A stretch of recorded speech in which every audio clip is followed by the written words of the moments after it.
it was like for a temporary, not a part-time, but a temporary position, like 5 months or so. They have grant funding and they need some help with the museum. And I said, oh, that sounds like fun.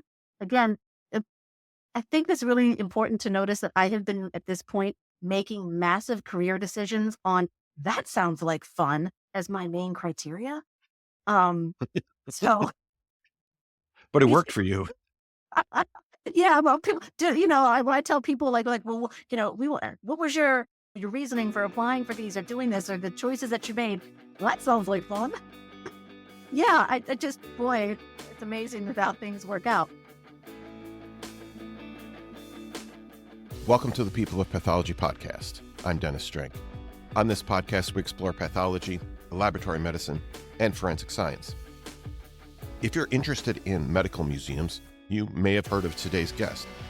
Anna Dhody is a forensic anthropologist and the former curator of the Mutter Museum in Philadelphia. And now she runs the Dhody Research Institute. This will be a two-part episode. Today, in part one, we talk about her early career path and how she got started at the Mutter Museum. And let me tell you, some of this story is an absolute roller coaster ride. All right, here we go with Anna Dhody. I know initially you studied archaeology. Yeah, Yeah. Now, how did you become interested in that field? that's a great question. So what happened was my mom, I'm born and raised in Philadelphia, I should mention, and my mom's a graphic designer. And this was back in the 80s. I should preface this. Didn't have any babysitters back then. So she would have to sometimes after I got picked up from school, she'd have to go into town to the Penn vet school to do some work. And it was just easier for her to bring me with her and drop me off at the Penn Museum, the Museum of Archaeology and Anthropology, and basically say, don't touch anything and I'll meet you at the entrance in like an hour or something. And that was my babysitter, was the Penn Museum. Being an archaeology museum, I just got to wander there out for hours and hours. And the next thing you know, I'm like, I want to do this for a living. This is pretty cool. So that's how I decided to become an archaeologist.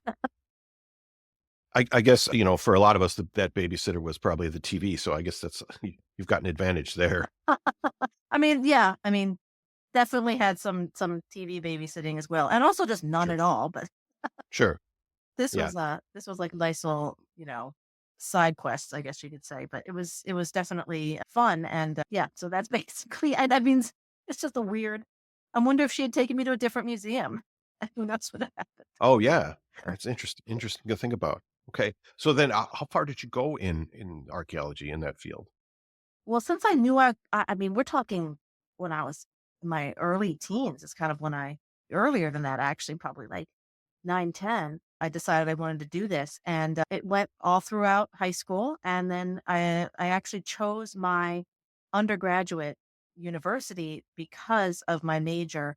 So at the time, and this might have changed since now, it's been a long time, but at the time I chose Boston University because it had the only archaeology department that was separate from the anthropology department. And most universities at that time, at least in the United States, it was archaeology was a subset of a larger anthropology department.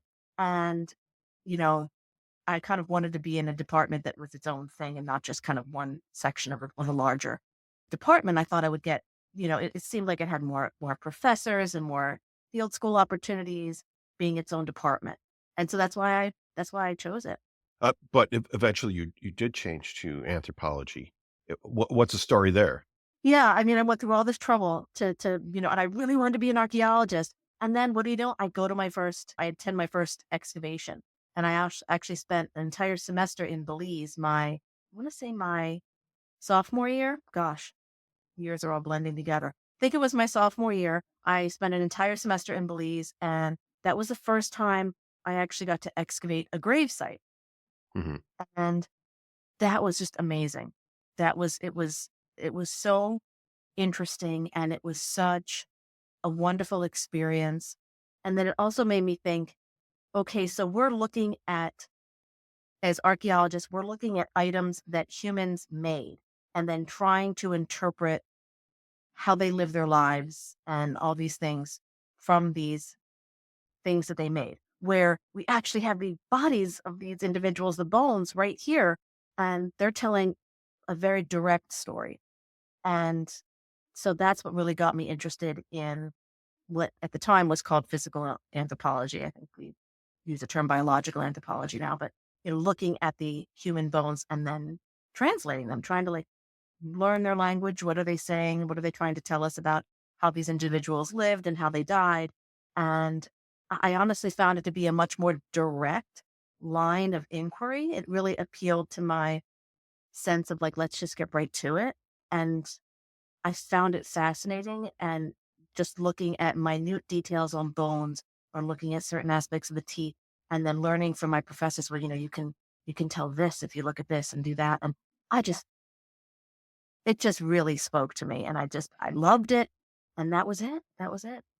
It seems like people talk about like finding your passion or something like that. And it seems like once you got into anthropology, that like you said, that was it. You found that passion for you. Yeah, it was just it was amazing when you think like I thought archaeology, that's it. That's what I'm gonna be doing. And then suddenly it's like, what wait? I didn't really know that that was a thing you could do. I didn't realize you're allowed to look at human bones and learn things. That's new to me. And I found it so appealing and so interesting, and I loved all the subtle nuances in it, and sometimes it was like teasing out more information, knowing how to look, knowing how to, knowing not just how and where to look, but then kind of interpreting what you're seeing into a broader context. I just loved it. I loved it. I mean, you do that, obviously with archaeology as well too, but there's just something about the bones that I found so interesting. And I remember specifically in this one season, we found sizer, like mandibular central incisor, so one of your big front teeth, and it had been meticulously carved with a circled so a piece of semi-precious stone would have been inside. We didn't find that, but we found the tooth that had that modification. Oh my gosh, it was so exciting. I mean, look I how can many see. years later, and I still remember that we found it. Oh, wow. Okay. Yeah. I imagine that's pretty rare, I think. Yeah, I mean, it was different, and also I should mention that like the soil that we were working with was highly acidic because this was Central America, a lot of limestone, so the bones were not in very good condition at all. Like highly acidic soils tend to eat away the bones. Okay. The teeth were in fairly good condition, but when we found like an intact bone, it was so exciting. Okay. Interesting. Yeah, Interesting. Okay. All right. So let's keep going now. Take me yeah.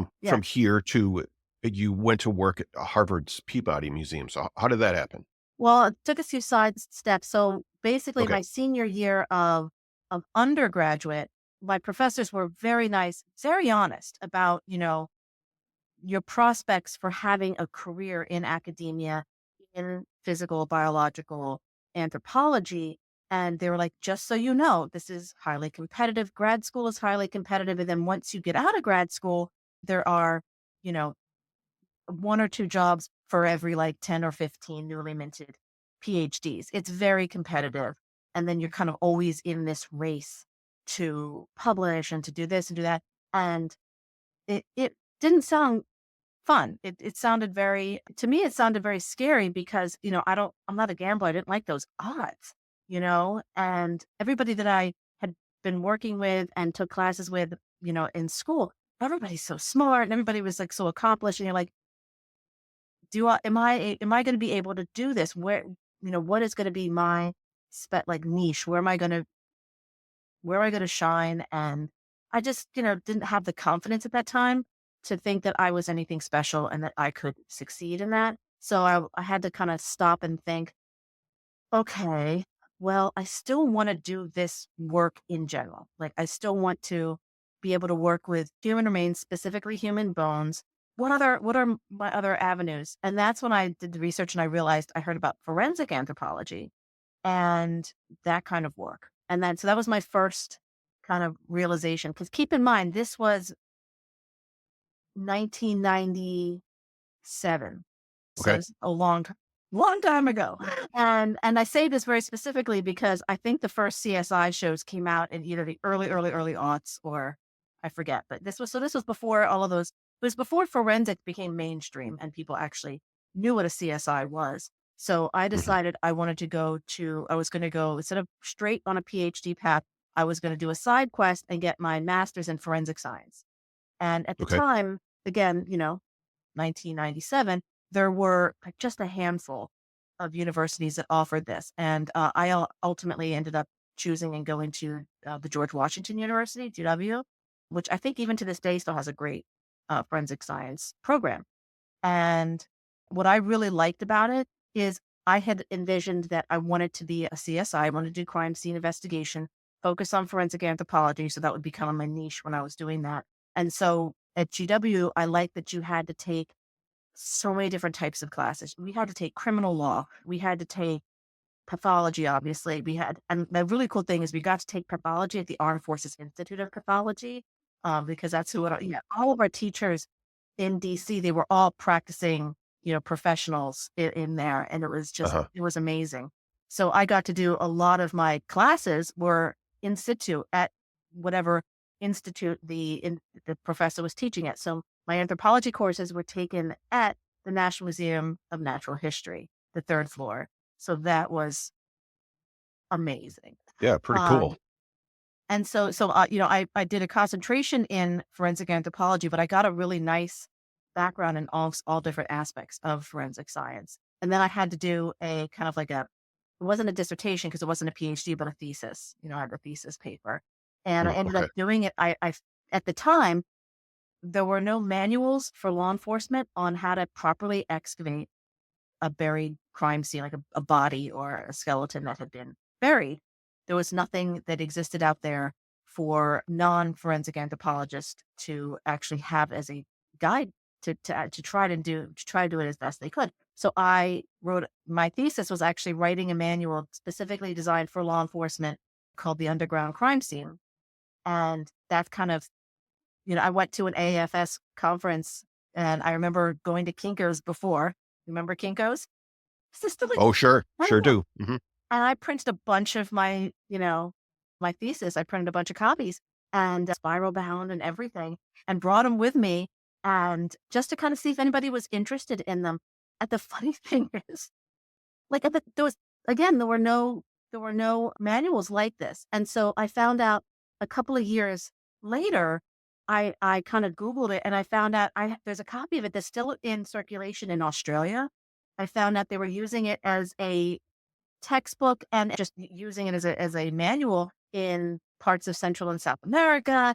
And apparently there was a couple of copies. People just Xeroxed them and they went all over the Hmm. place. And well, I didn't get any residuals or anything from that, but it was also really, really badly done in terms of like the graphs and like, I was, I had oh God, I had two sets of illustrations. One was what to do, showing proper technique. And then I Hmm. showed another one, what not to do. I used my sister as the model of the what not to do. So she pretended she was a law enforcement agent, like smoking a cigarette with her, over the open scene with the shovel pointed right down in it, like all the things you're not supposed to. Oh my God. You know, Okay. I never told her how far reaching that manual got because she would be really upset. And I hope she's not going to listen. Sorry, Alina. Oh, and then I had to use like a 10-inch plastic skeleton in my backyard because that's all I had. And then, Uh-huh. and I, again, like, this is what happens when you do something, you're like, this is just for my final grade. And not a lot of people are going to see it's no big deal. Oh boy, be careful. Even this is pre majorly the internet, like pre World Wide Web in terms of social media and things like that. It didn't exist. And yet this manual still found its way all over the world. I especially That's love the funny. Australia one.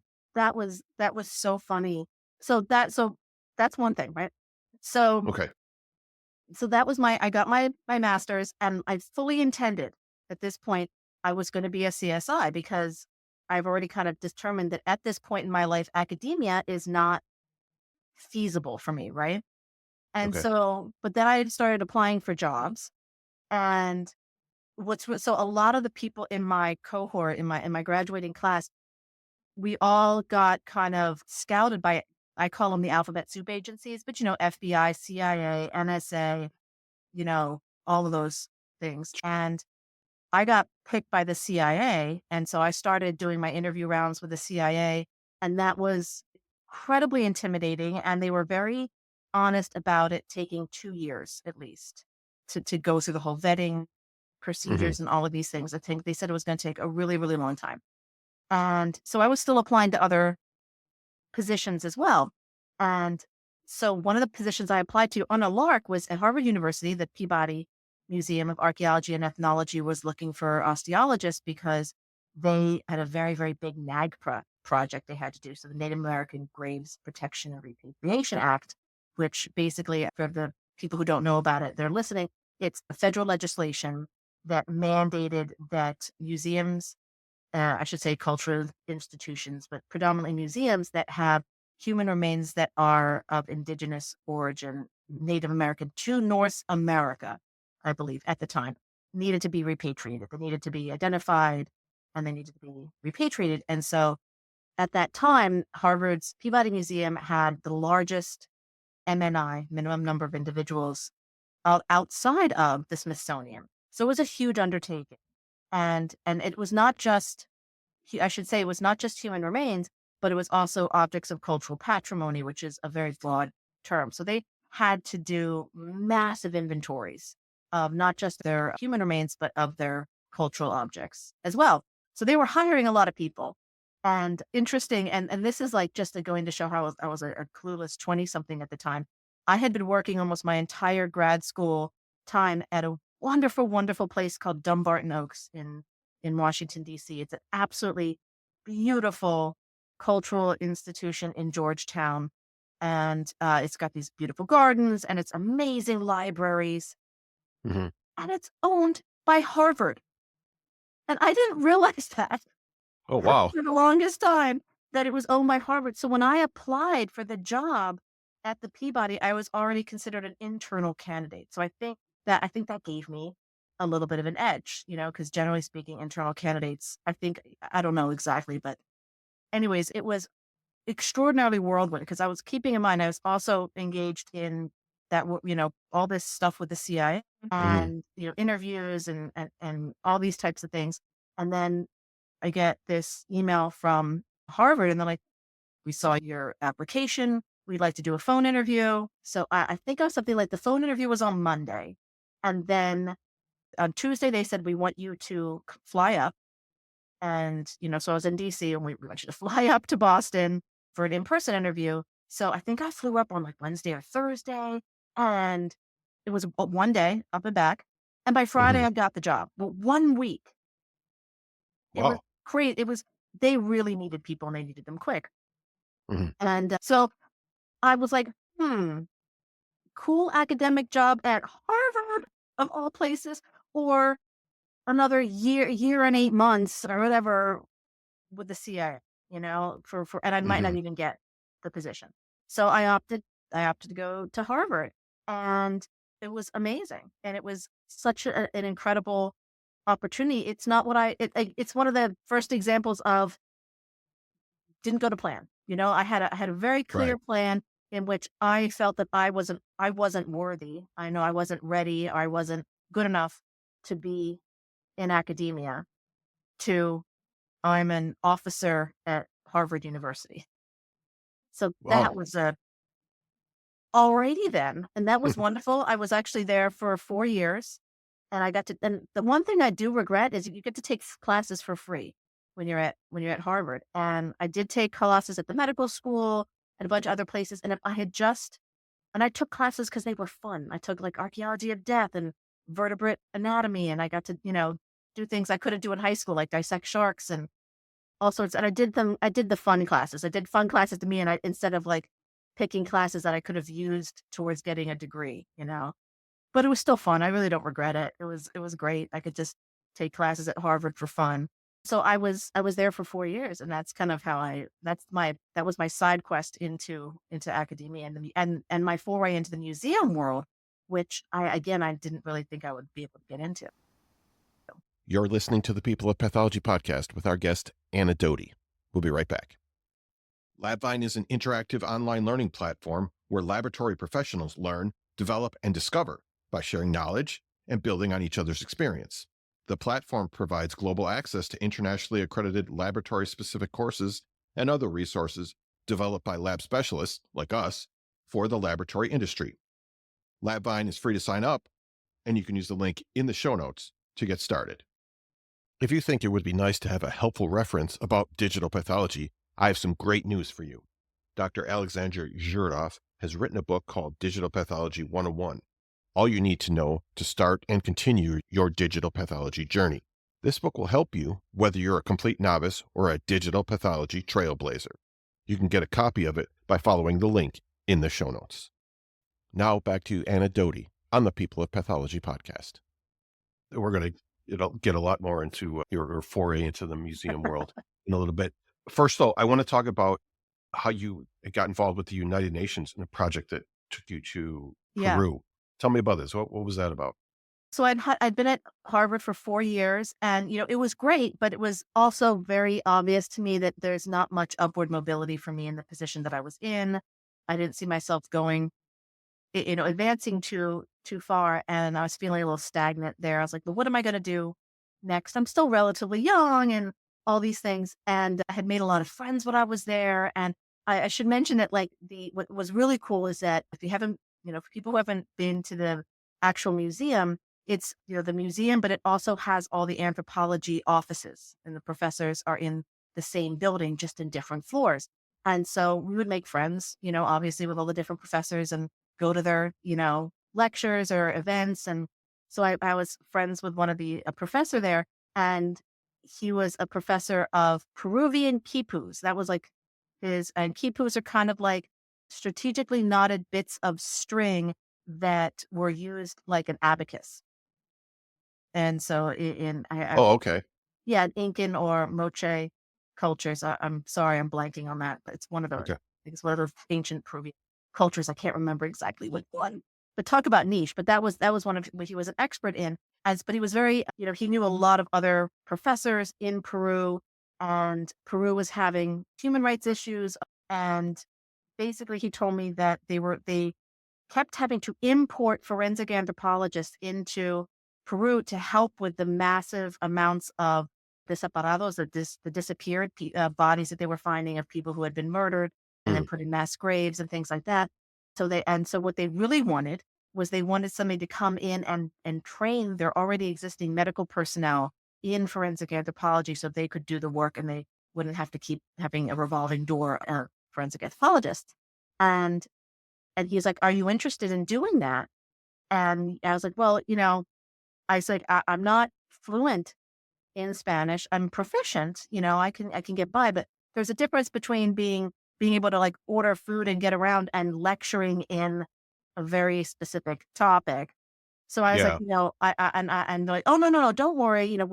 You're just being an assistant professor, like assistant. You would go down there and help the full professor, do all these things." And I'm like, "Oh, okay, that sounds cool. I can do that." Hmm. And I mean, in retros I'm looking back at this going, "I can't believe I just agree I quit my job. I left the country." I'm like, it was insane that I did that. But I Hmm. guess it was because it was through a grant of it was called the UNDP. So it was the United Nations, but it was the United Nations Development Program. So a specific part of the United Nations. And they were funding this endeavor. I was like, "Okay, cool. It's the UN. It's legit. I'll be fine."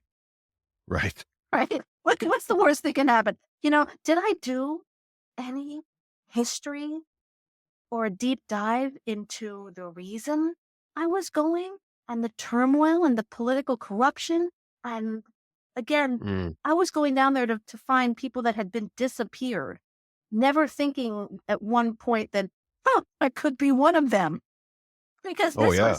this was a conflict at the time that we're talking from about 1980 to 2000, and I was going this was 2003 that I Mm. was going down there. Yeah, sometimes I look back and I just, head in my hand, shaking my head, going, "What the heck was I thinking?" But I went down and I did it, and then when I got down there, I was informed that the person that they had wanted, to be the full professor, apparently it didn't work out, and I never got the details of what happened, other than wasn't a good fit or some sort of euphemism like that. But point being, they weren't there and I was it. Oh, Yeah. So I went from becoming the assistant professor kind of aid in this endeavor to, oh no, no, you can do this. You can do this. I'm like, yeah. So all I right. we're like, you it's fine. We'll give you two grad students. You'll be fine. So and me just kind of going, I mean, I felt trapped. I mean, I was like, what was I gonna do? Say no? I mean, like Right. I'd already quit my job, Hmm. and given up I didn't give up my apartment in Somerville, but I think I'd sublet it or something. I don't know. I was there for quite a few months, and so I didn't have a choice. I felt so I said, okay. But like, don't worry, we'll give you a week to prepare, and you need to teach 33 lectures. Each lecture has to be 3 hours long, and oh, by the way, completely in Spanish. Yeah. Okay. Mhm. And you For had a whole week. I had a whole lucky me. Oh So my God. so I panicked, freaked out, maybe cried a little bit. Then I got myself together and I contacted my roommate in Somerville. I'm like, you need to air express me all of my anthropology books and all of Mhm. my notes from my forensic anthro classes that I took at GW. And then I emailed my professor from GW. His name is Doug Ubalacher. And I said, can I rip off and plagiarize your entire class? Pretty much verbatim. I said, this is the situation. I said, here's what I got myself into. Can I just use your class and your syllabus and everything, your book, obviously. And he said, absolutely. And I'm coming down for a week to help you. Oh, nice. I should have named my son Doug. I should have. This man, it was their words are there are no words to express how wonderful this man is. I mean, a mensch, just a glorious human being. Years later, I still think about him fondly because boy, he saved my rear in this. Mhm. And I somehow so I managed to get through it. And oh, I should also mention, so I was teaching Monday through Thursday. And then Friday, I actually had to go to a special location where they had set up a makeshift morgue. And so I actually did some of the processing and analysis while I was there. And that was kind of also so I was teaching a cohort, and then I would go on Fridays to where they were actually doing the analysis and kind of checking their work and seeing how they were doing it, offering tips and almost teaching mini classes of what I had taught, the first week. So and then I had the weekends to prep for the following week. So Mhm. exhaustion didn't even begin to describe what I was feeling, but I did it. I did Uh-huh. it. It was the term trial by fire is good. This was trial by blowtorch. Right. Yeah, what a challenge, and you were successful. That's amazing. I, you know, I think so. I mean, I think that the people who were in my class, they learned, and I had some grad students there that I think that they went on and did some great work. The thing is I've never been back since Mm. for a lot of reasons, but one of them is that there were signs when I was there that I was like, this is might not be the safest thing for me to do. And then there were two main individuals that we were working with the truth is called the Truth and Reconciliation report. And it basically came out after I left, and the information, what the work that we had done was contributing to that report in terms of how many people had been killed and trying to figure out which side killed them, because it was a conflict between a group called Sendero Luminoso, or the Shining Path, and the Peruvian government. And there were atrocities and genocide done by both sides, and trying to figure out Mhm. who killed whom. But in terms of the leaders of Peru, there were two leaders that were in power at the time when this is going on: Alberto Fujimori and Alan Garcia. And both of whom subsequently were arrested, but on money laundering, not genocide. But we'll don't have time to go Weird. into that. But what happened was, a couple years after I left, Alan Garcia got reelected as president. And so that was like, "Whoa, yeah, maybe I won't be going back, anytime Mhm. soon."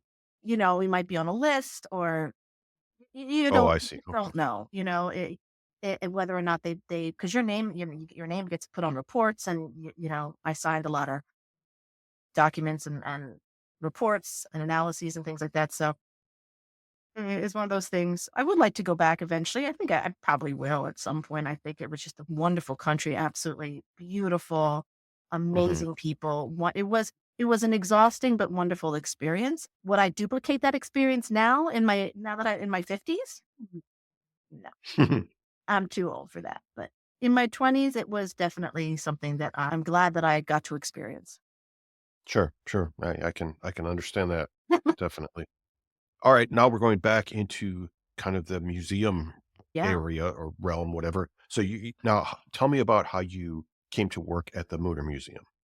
So I finally got back from Peru, and after sleeping for about a week straight, Okay. and having, this kind of slight existential breakdown of like, okay, I'm back. Now what? I realized, okay, I want to go back to grad school. I want to get my PhD because I kind of figured, I can do this now. I mean, geez, I just survived that. I just survived doing that. Yeah. Maybe I can survive getting my PhD. So that was the plan. I was still living up in like the Cambridge area, Somerville. And Mhm. I decided I wanted to move back to Philadelphia. I would figure out something to do while I was applying for PhD programs, and then I was going to go and do that. And one of my friends that I work with at the Peabody, she's like, "Hey, the Mutter Museum is hiring for just a part time. It was like for a temporary, not a part time, but a temporary position, like 5 months or so. They have grant funding, and they need some help with the museum." And I said, "Oh, that sounds like fun." Again, uh, I think it's really important to notice that I have been at this point making massive career decisions on that sounds like fun as my main criteria. So But it worked for basically, you. yeah, well, people do, when I tell people like, well, what was your reasoning for applying for these or doing this or the choices that you made? Well, that sounds like fun. Yeah, I just boy, it's amazing how things work out. Yeah. Yeah, so I was like, I love the museum. My mom had been taking me to the Mutter since I was about 7 years old. We won't break that down in terms of a psychological profile of why I am the way I am, but we can use that Okay. as some background information. So I knew the museum, loved the museum. I was getting their calendars at this point, big fan. And again, one of those things where I'm like, I never in a million years thought that I could actually work there Mm. because you're like, who even works there? What kind of degrees do you need? What can you do to work in a place like that? I had no idea. But again, I just decided to apply. And it was again like one of those things I applied and then boom, I got a phone call. And they're like, "Hey, can you come in for an interview?" And I was like, "Yeah, sure." And so again, it was like go in for an interview on like, I don't know, Monday or Tuesday or something. And Gretchen was the one who was, the curator she was the director and curator at the time. And we sat Mhm. down. I think she might have asked me one or two like quasi interviewee like questions. And if you knew Gretchen, she wasn't really one to ask very perfunctory questions. She was asking, questions about like, what are your thoughts on human remains? And, how are you feeling comfortable around them and experience handling them and all these types of things. And, Okay. after about 5 minutes of that, it devolved into a conversation about Star Trek. And, then we started talking about our favorite sci-fi and books and all like, just it was a random, really, really wonderful conversation. Lots of side Okay. quests.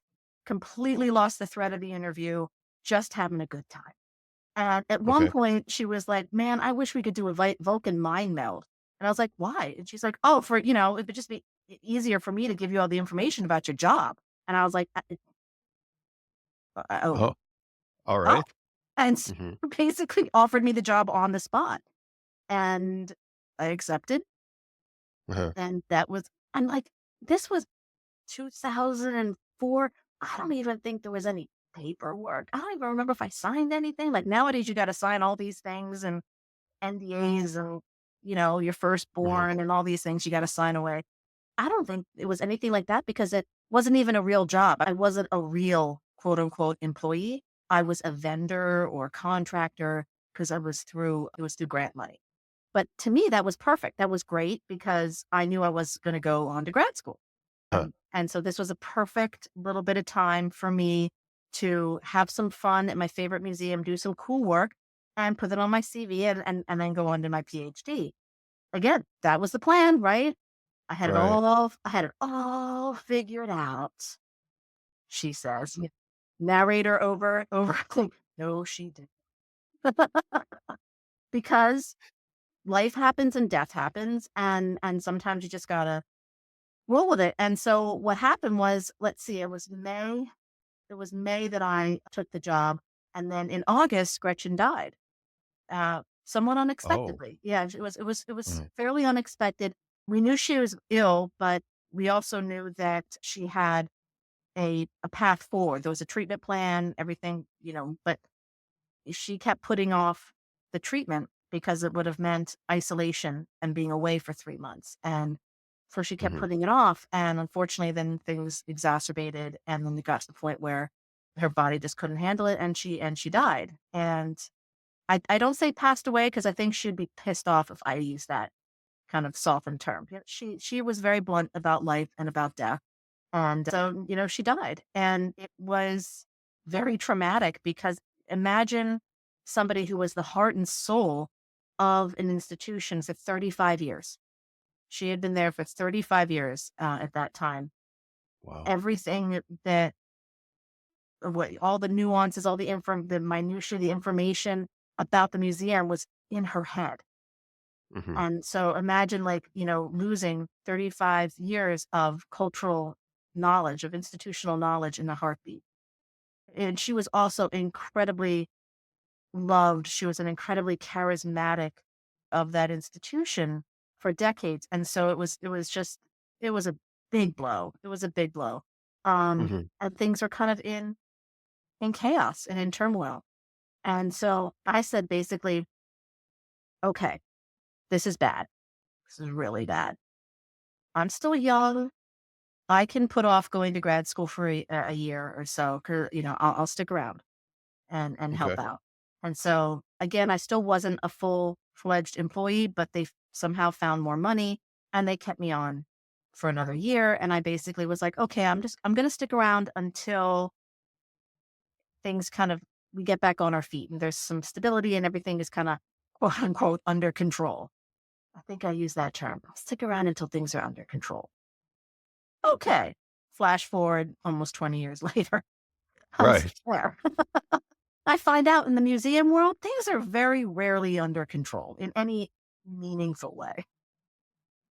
So again, that was I, f- I fell into this position that turned out to be a life defining role Right. for me.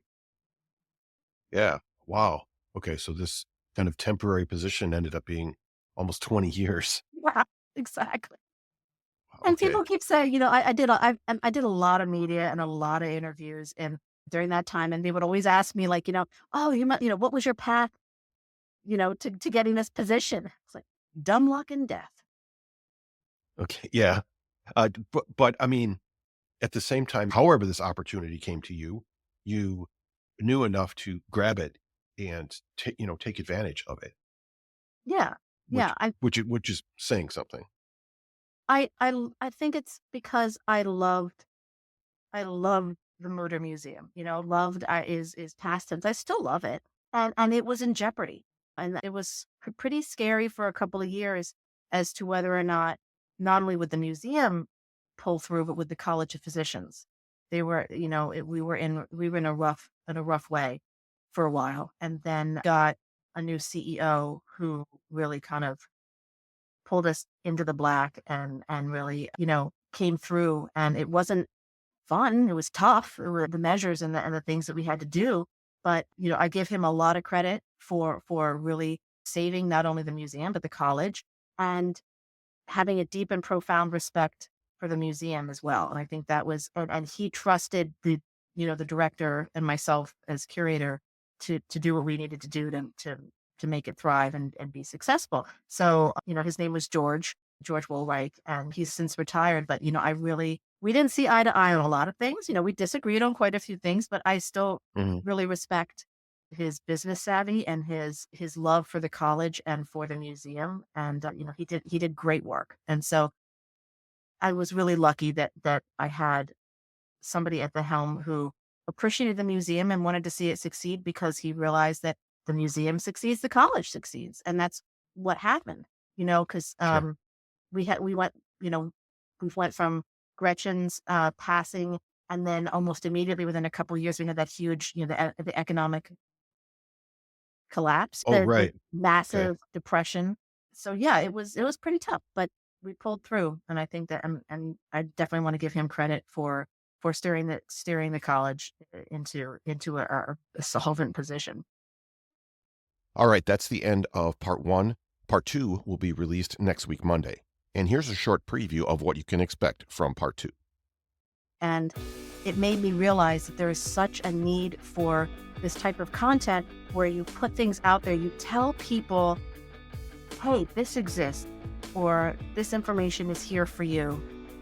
And it's a jumping off point, or it's a way to kind of steer people down different tracks. And so what I want to do is I want to continue that with looking at medical objects as touchstones for points in history and points in human health and things like that.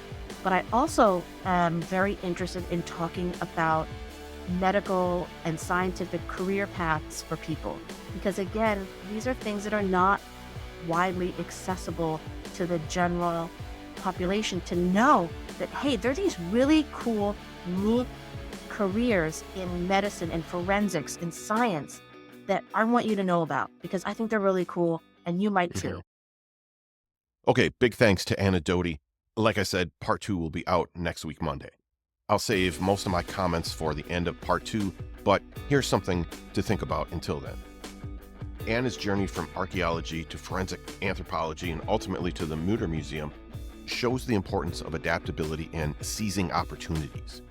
Her experiences highlight how passion, combined with a willingness to embrace, let's say, unexpected challenges, can lead to a fulfilling and impactful career. Some parts of this story are just wild. You can see how she has always had this attitude of, okay, I'm here, let's do this. As she said, things don't always go according to plan, but sometimes the most rewarding career paths emerge from unplanned opportunities and the ability to embrace change. That's a good lesson no matter what field you're in. Links to all things Anna Dhody will be in the show notes. Don't forget you can follow this show on Twitter and Instagram. I'm at People of Path, or just connect with me on LinkedIn. Thank you for continuing to share the show with others. Together, let's inspire the next generation of pathologists and laboratory professionals. This show is a member of Health Podcast Network. Thanks for listening. I'm Dennis Strank, and I'll talk to you next time on the People of Pathology podcast.